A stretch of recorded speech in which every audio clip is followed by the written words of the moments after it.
আসসালামু আলাইকুম। আপনাদের সবাইকে কৃতজ্ঞতা, ভালোবাসা এবং শ্রদ্ধা। চলছে বিশ্বকাপের বিশ্বব্যাপী আয়োজন, চলছে বিশ্বব্যাপী আনন্দ, সম্ভাষণ, অভিনন্দন, হতাশা, বেদনা, গঞ্জনা এবং বিজয়ের প্রস্তুতি। এরই মধ্য দিয়ে বাংলাদেশে যারা বিশ্বকাপের এই আনন্দকে লালন করে এগিয়ে চলছেন তাদের অবগতির জন্য বলছি, দেশ দুর্ভিক্ষাসন্ন, অর্থাৎ দুর্ভিক্ষ আসন্ন দেশে, সেই দেশে নোরা ফতেহিকে এনে কোটি কোটি টাকা খরচ করে নৃত্যের আয়োজন করছে বাংলাদেশ।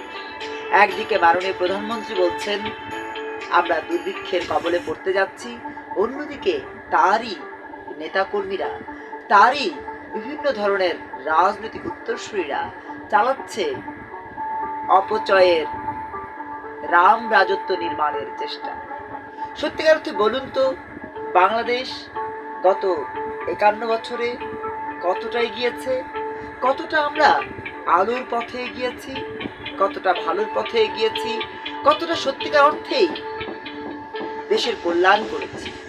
ছাত্র, যুব, জনতা কতটা মঙ্গলে আছে, কতটা ভালো আছে? তারা বুকে হাত দিয়ে বলতে পারবেন একেবারেই না, কেউ ভালো নেই।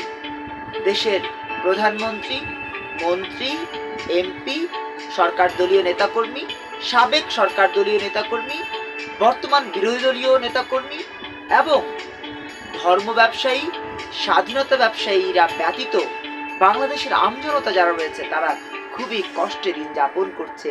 এটি সত্য কথা। আমার এই সত্য কথার সাথে নিশ্চয়ই আপনারা একমত পোষণ করবেন, কেননা আপনারাও সেই কষ্টেরই ভাগিদার।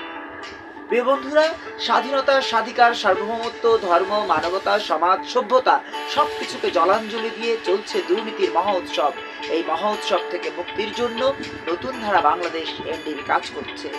আপনি যদি মনে করে থাকেন নতুন প্রজন্মের রাজনীতির সাথে আলোকিত হবেন, দেশকে আলোকিত করবেন, দেশকে ভালো রাখবেন, নিজে ভালো থাকবেন, সেক্ষেত্রে আপনার প্রতি আবেদন, অনুরোধ জানাচ্ছি, ছাত্র যুব জনতার রাজনৈতিক মেলবন্ধন নতুন ধারা বাংলাদেশ এনডিবির পক্ষ থেকে বিনয়ের সাথে অনুরোধ জানাচ্ছি, আসুন নতুন ধারার সাথে, নতুন ধারার রাজনীতিকে লালন করুন।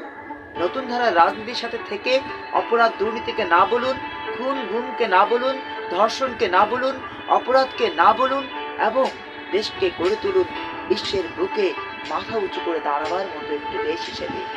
বিজয় বাংলাদেশ।